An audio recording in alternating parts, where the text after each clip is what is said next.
Was her father money? That is really a testament to how successful he became. He worked at various industrial art capacities before he became An aesthetic painter. An aesthetic painter, exactly. And obviously he did that to make a living. So he did not have a lot of money. And he and his wife did come from a moneyed family. She was a Quaker poet, and her family was horrified that she was marrying this artist. And it was completely unacceptable. And as a result, they had a very small wedding at the home of friends because her parents were not willing to be involved. Yeah, I don't know whether his parents were still alive at that point. There's not a lot of mention of them in what I've read, so I think probably not. So he really made it on his own. Yeah, and so by the time, now they had 8 children. Anna Richards was one of 8. And by the time they had her, they were living a very, well, I don't know about luxurious because neither of them were given to luxury, but a comfortable life. And she, Anna Richards, was brought up in a very upper middle class, as far from bohemian as you can imagine, way. She was educated at home. The mother educated all of the children at home, and testimony to her abilities is that 2 of the boys went to Harvard and got doctorates, and one of them won a Nobel Prize. Yes, a Nobel. So she was obviously quite a force herself, Anna Richards Sr. So Anna had this very careful upbringing, and I think that also relates to why she didn't form a group of colleagues with whom to network. She was, used to a much more formal social style, and at the same time, her parents were not very social. They didn't have a lot of friends so that they would be able to introduce her around. She had grown up in a fairly solitary way. Her others and sisters were older and had left, and she was, in a way, the sort of daughter who is left to take care of the parents, which was more common then, and it certainly is now. Which was another odd thing, I think, in her background, that on the one hand, her father trained her, her parents expected her to have a career in art, and on the other hand, they sort of wanted her around to help them out and be the host whenever they did have to entertain anybody. She was the hostess. And so it was kind of an odd life, and she was a loner pretty much as a result, and I think it was very hard for her then to make the kinds of friends who would have been helpful to her later in life. She was very shy. She talked about her companion, Mary Kemp Welch, in London, forcing her to have these open studio events and invite people. And she said, oh, this is so horrible, but I guess I have to do it. So she was not given to forming connections, and I think that also had a lot to do with her small sales. Were any of the other children trained to paint? No. Just her sister could draw. Most women in those days of middle class and up were taught to draw, and so her sister could draw. And actually, there was a little bit of rivalry. The sister thought she was better than but she went and got married and had 3 children and was totally off that path. So yes. Her friend that she writes to, was she an artist? No, her friend, Annie Ware Windsor Allen, was an educator, and they had met at a boarding house in New York City, where Anna Richards had gone to study art at the Art Students League, and Annie Ware Windsor Allen had gone because she was teaching at the Brearley School in New York, which, if any of you know, is still a very highly esteemed private girls' school. And she taught there for several years, Annie Allen.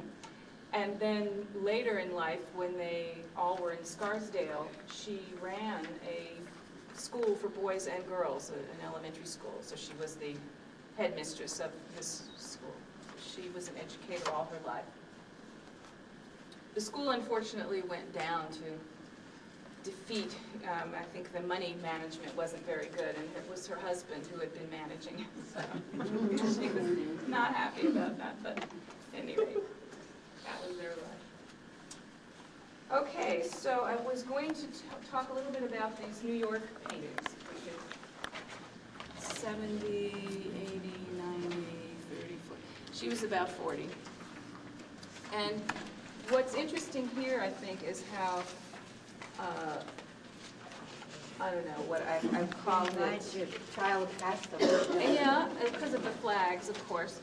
And it's just more sketch-like than something like the Luxembourg Gardens, which we saw there, with those very monumental trees and solid walls. You can see here, if you come up close at some point, that she's used the handle of her brush to help create the texture of the street. There's, sort of look like gouges in the paint, in the canvas.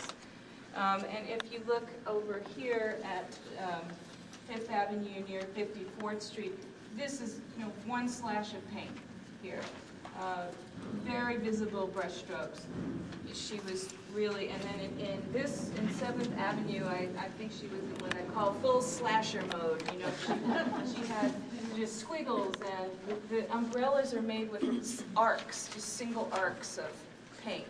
But she captures the weather so well. Doesn't Each of these she? three Yes. pieces, it's unbelievable. Absolutely. It's I mean, New York rainy weather. Exactly so. And obviously she was attracted to that more than sunshine. I'm not sure why, but Are they oils? more interesting. All? Yes, they're all oil. Were they all three done in the same, around the same time? This one has no date, but I think from the hem length that this was probably sometime, looks like the 20s, but it might have been later.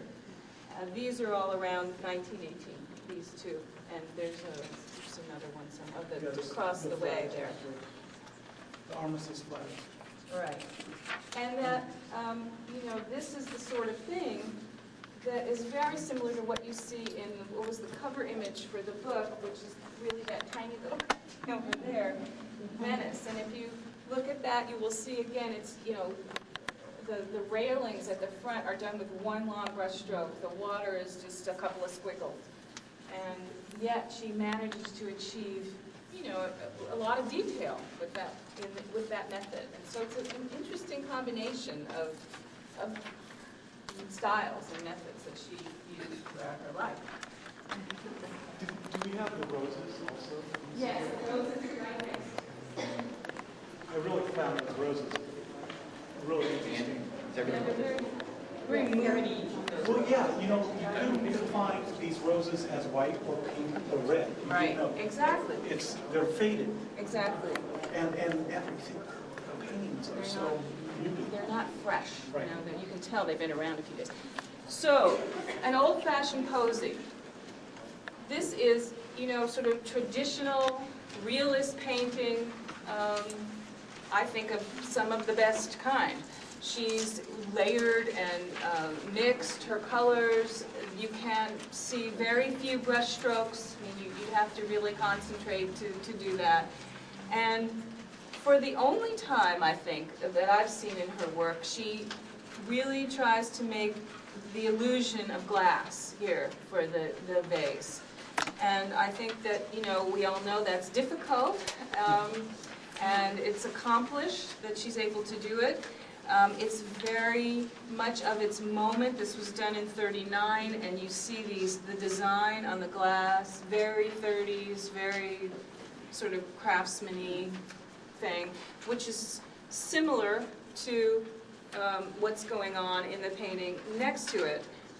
But I just did want to make sure that you all get a good look at this at some point, because it really is, I think, one of her more accomplished works.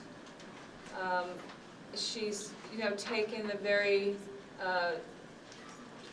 17th century Dutch tack of showing you various stages of the flowers, not quite vanitas mode with, skulls and dead animals, but it's, she's made a gesture toward that, I think, in this single rose that's lying on the table, and the sort of droopy leaves. And is it Arnold, was that? Anthony. Anthony, sorry. As Anthony pointed out, these roses, similarly, these are not the first day